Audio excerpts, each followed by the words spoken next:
Every third Sunday of the month of January, ito yung feast natin na sineselebrate. We used to call this feast, nung nag-umpisa, ang tawag natin dito is the Feast of the Sanctity of Life. Okay? If you can remember, every third Sunday of January, the Feast of the Sanctity of Life. But we've changed that and gave it a proper name, no? It's now the Feast of our Lord, Giver of Life, the Giver of Life. So, that is what we are celebrating today. Kaya nga, suot-suot nyo yung mga t-shirt na yan na all life is sacred. Okay, so I have that later on para sa pictorial natin. But before we go to that, I would just like to point to this little candle, the back of this in the altar which we put. Kalagayan dyan. Malapit yan dito. If you come to a church and you see a little candle beside the altar candle on the gospel side, ito yung gospel side na altar candle. If you see a little candle which is lighted beside that, alam mo kaagad na CEC yan, yung simbahan na yan. Okay? So yan yung isa sa mga identifying marks natin. And some people would ask, why do you have a little candle there? Ano ba yung maliit na kandila na yan? Well, that candle represents our remembrance and our love for the unborn children who never made it to live on earth. So basically, yung mga na-abort na mga bata, children who died and were killed. But more than that, we remember the little children also around the world today who are suffering because of wars, famine. Maraming mga bata rin nagsasuffer. So every Sunday when we celebrate the feast of the Lord, the Lord's Day, we light that little candle and we make that proclamation that, they may have died, they may have not made it here on earth, but they are remembered. Every one of those little children, God knows them. We may not know about them, we may not know them, but God knows. And because God knows them and we are known by God, we are connected to them. Yan ang kandilang yan. And today, we celebrate the feast of the Lord, the Giver of Life. And the most important thing we have to understand this Sunday is this: God is the giver of life. He is not a taker of life. Minsan kasi pag nakaka-attend tayo ng mga funeral, di ba? Sasabihin sa akin ng pamilya, kinuha na siya ni Lord. Pinatay na siya ni Lord kasi sa sobrang bait. And sometimes we just go along with that. Oh yeah, sure, kinuha ni Lord. But sometimes yung mensahe na yan, pumapasok din sa isip natin. It goes to our heart. And somehow we have this notion that God gives life, then He takes life also. He doesn't do that. The Lord is the giver of life. He gives and He does not take away. Isa lang yung kilala kong bumabawi ng buhay. There is someone who only steal, kill, and destroy. And we know who that person is. That's the enemy of God. Siya ang nagsisira ng buhay. Siya yung nagnanakaw ng buhay. Siya rin yung pumapatay ng buhay. Okay? Not God. That's why unti-untiin nating walain sa isip natin na ang Diyos bumabawi at kumukuha ng buhay. No, He's the giver of life. Amen? And life ends because Even though Christ already died for us and took away our sins, we continue to live in sin. Kaya minsan ganon, you know? But nevertheless, even if we die, in Christ we don't die at all because He is the author of life. In Him we don't die at all. We continue to live. Okay? Yan ang reality natin. And we have to understand that before I go to the gospel today. If there is one text here that I would like us to ponder upon at huwag nating kalimutan, itong sinabi sa gospel natin, whoever receives one little child like this, if you are seated beside a child, you look at the child, tingnan niyo yung batang yan kung kasama niyo sa upuan niyo. Whoever receives one little child like this, in my name, receives me. Okay? So tandaan natin yan. Whoever receives a little child in His name receives Christ. Okay? And I will go farther than that. Whoever would love a little child in Christ's name loves Christ Himself. Amen? Amen? We have to understand these things. That's why palagi kong sinasabi sa community natin, importante ang bata. It's the children who really rejuvenates me, who gives me the energy. Makikita nyo naman pagkatapos ng misa natin, di ba, outside, the children does not care if I'm tired or not. They just want to be with me. And you know, yung energy nila, pumapasok sa akin yan. And this is something that we need to realize that in the church, we need the children to be with us. We need to have the children. And this is something na hindi ko to sinasabi lang, you know, sabi-sabi lang, but this is really a reality. Kaya nga, pag nagsisimba tayo paglinggo, ayaw ko nang may bata doon sa Sunday school. If they can come earlier, mag-Sunday school na sila. But during worship time, the children should be with us. And they should be worshiping with us. Why? Because this is the most important moment in our life when we are in the presence of God worshiping. Why are we going to take the children out? Kasi maingay sila? Ay malangas sanda? Well, bata yan eh. Mas sobra pa ako dyan nung maliit ako. And they have to be with us. They have to worship with us. That's how important it is.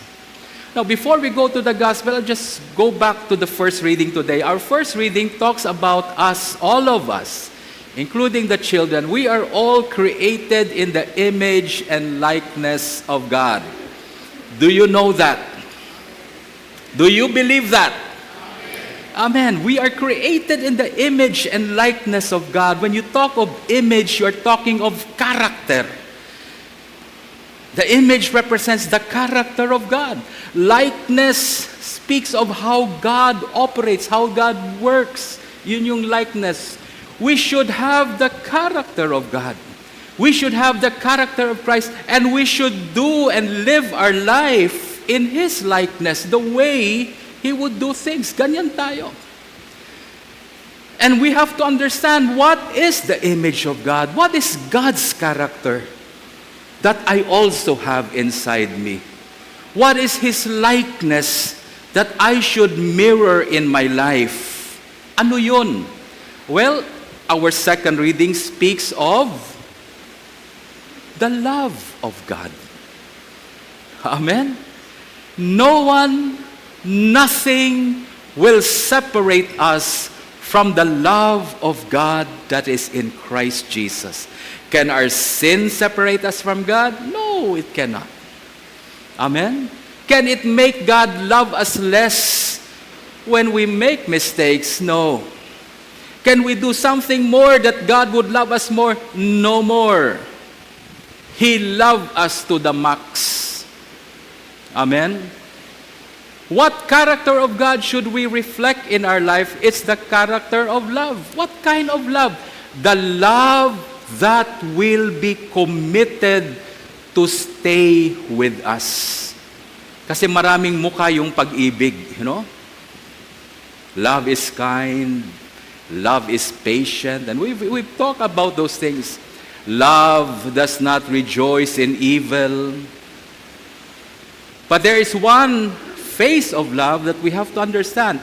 Love is a commitment that no matter what happens, I will not leave you, I will not forsake you. Yan ang tunay na pag-ibig.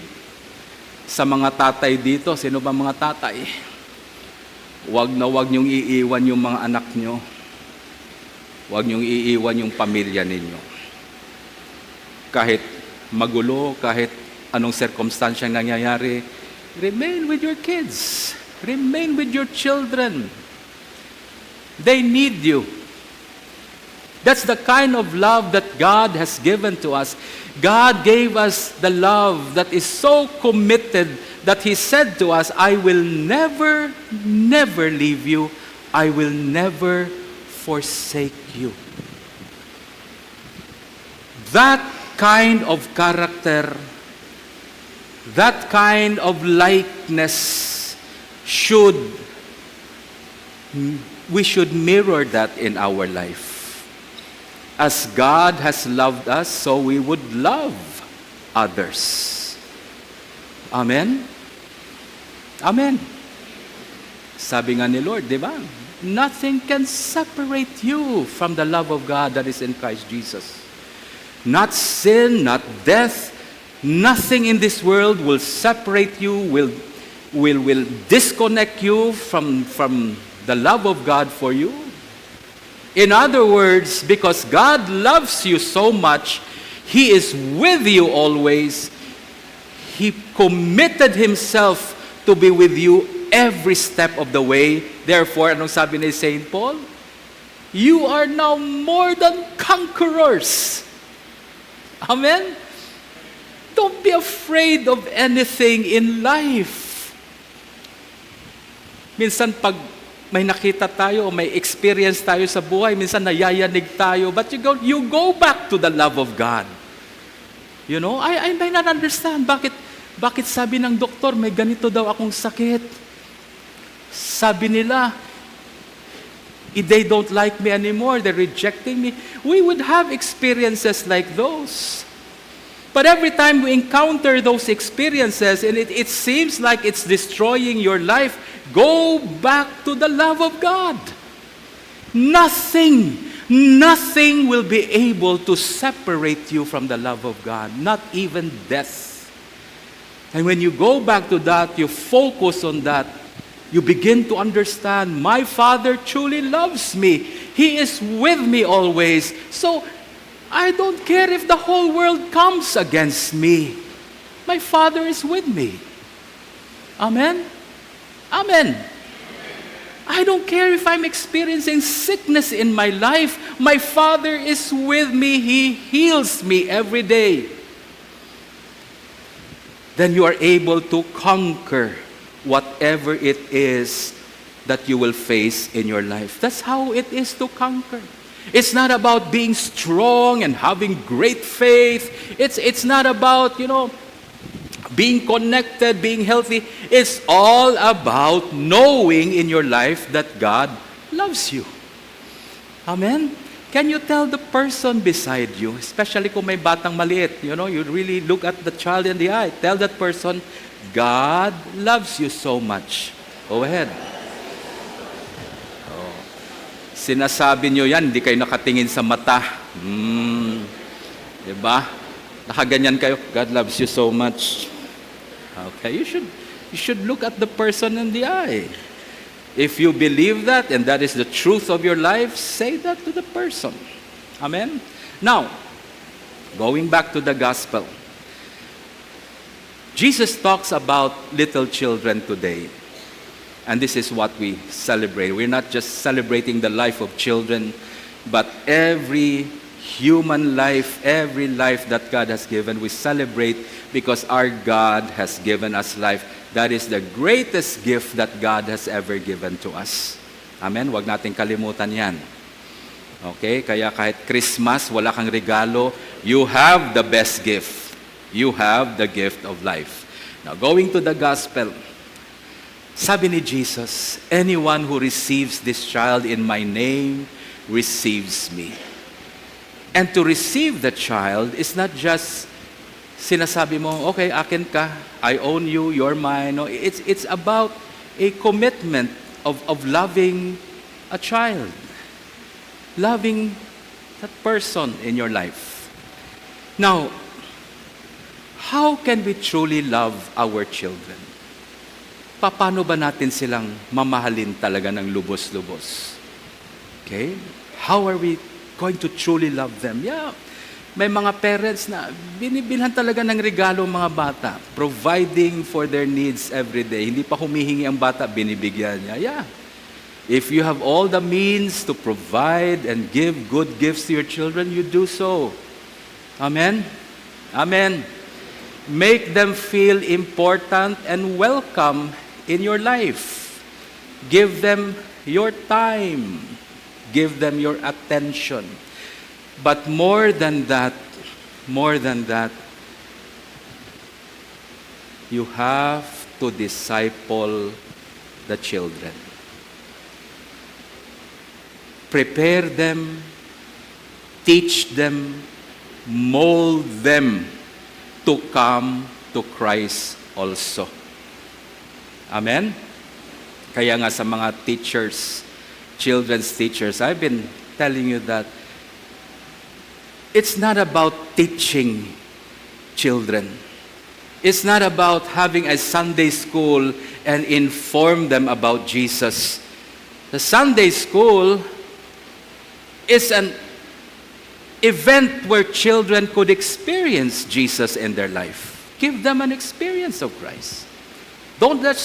Wag nyo lang silang paupuin at sasabihin mo, memory verse, John 3:16. No. John 3:16 is this. Look at me. Look at my life. It's John 3:16. Amen? You mold them. You train them. You disciple them. That is very important. Ngayon, wala na nagdi-disciple sa mga bata. At nagagalit tayo ngayon, bakit sa Pilipinas, ang daming korupsyon. Kung saan kang simbahan magpupunta, everyone is condemning corruption. Well, corruption is just the fruit of children who have never been discipled. Kaya ngayon, yung maliit na bata na hindi tinuruan, hindi dinisciple, ngayon, congressman na. Kung ano yung hindi mo tinuro sa kanya nung maliit, yan na yung buhay niya ngayon.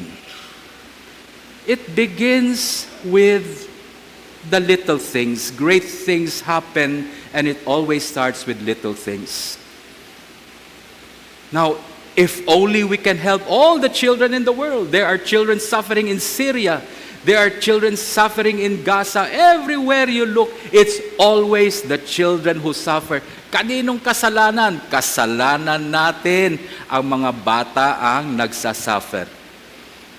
Kaninong kasalanan yung gera? Hindi ang kasalanan ng bata. It's all of us creating wars and environments that are hurtful for the children. So what do? We pray for the children. Yeah, I do pray for all the children. Children I do not know. Children that I only know that they're suffering, but I don't know them personally. I pray for them every day. Every Eucharist, when we come here to celebrate, nakikita niyo yung kandilang maliit na yan. Every time you see that, offer up a prayer to the children na nasa tiyan pa ng nanay nila. And some of them are already threatened for abortion. Some of them will not make it. We continue to pray for them. Amen? But more than praying for them, we have to disciple them. How will we disciple them? Well, yung unang part ng gospel, sabi niya, you have to become like little children first. So the work of discipling children begins with us, and it starts with us becoming little children again. Pag hindi tayo magkaroon ng puso, na kagaya ng puso ng bata, you can never disciple a child. Amen? Hindi kayo magkakaintindihan. If you are going to teach the child of the love of Christ, you have to have the love of Christ in you. And how do you do that? By becoming a child. Okay? Sabi ni Jesus Christ, unless you become like little children, you can never enter the kingdom of heaven. Then sinabi niya, dinagdagan pa niya yung gospel natin. Sabi niya, you know, whoever becomes like this little child is great in my kingdom. So, God offers us not only heaven, He offers us greatness in our life. And it all begins by becoming like little children. What is in a child that we should emulate in our life? Number one, the humility of a child. We should.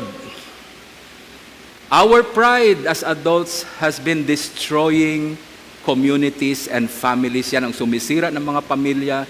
Yan ang sumisira ng mga community. Yan ang nagsisira ng bayan natin, yung yabang natin.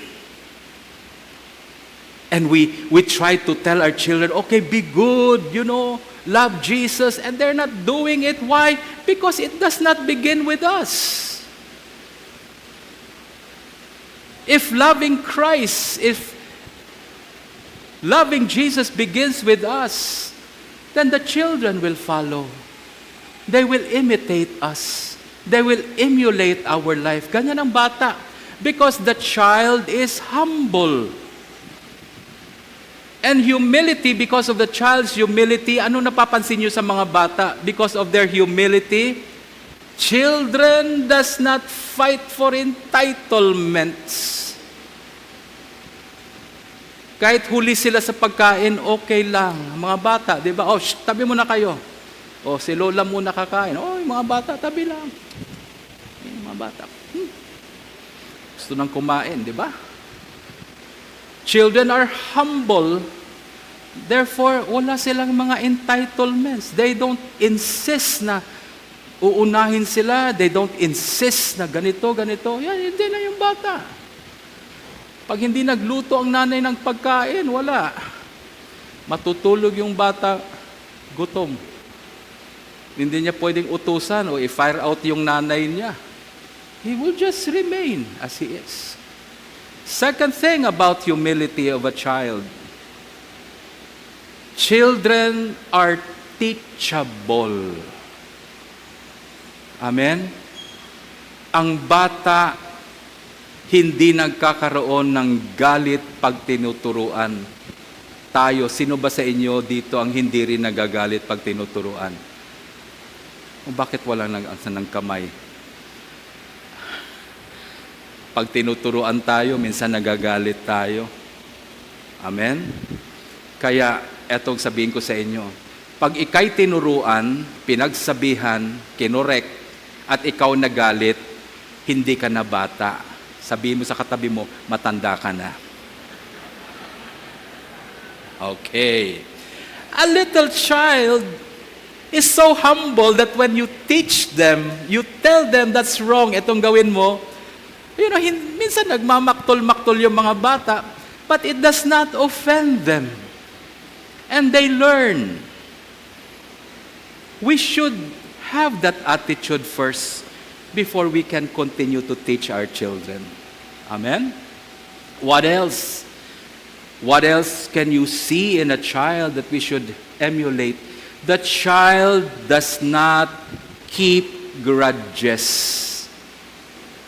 Makikita mo yung mga bata, I love to look at children, especially yung nagkakagirian na, yung nagkakatulakan, yung mga boys, no? Pag nakita ko na yung mga boys, o sabi ko, suntukan na. O sabi ko, sige, bibili ako ng gloves. Tuwang-tuwa yung mga bata. Yes, ako bibili ako ng gloves. para pag may nag-away dito, suntukan ka agad. Walang masasaktan dahil may gloves. Why can I say that to the children? Bakit hindi pwede sa mga pare? Sabihin ko sa inyo, magsuntukan na kayo. Sige, magsuntukan kayo. Kasi iba yung matanda. Pag nagsuntukan yan, may galit. Yung bata, pag nagsuntukan, noong una, talagang galit. Tapos mamaya nagtatawanan na sila. They started to enjoy it, you know. Pagkatapos ng away, sasabihin mo, shake hands. Shake hands yung bata.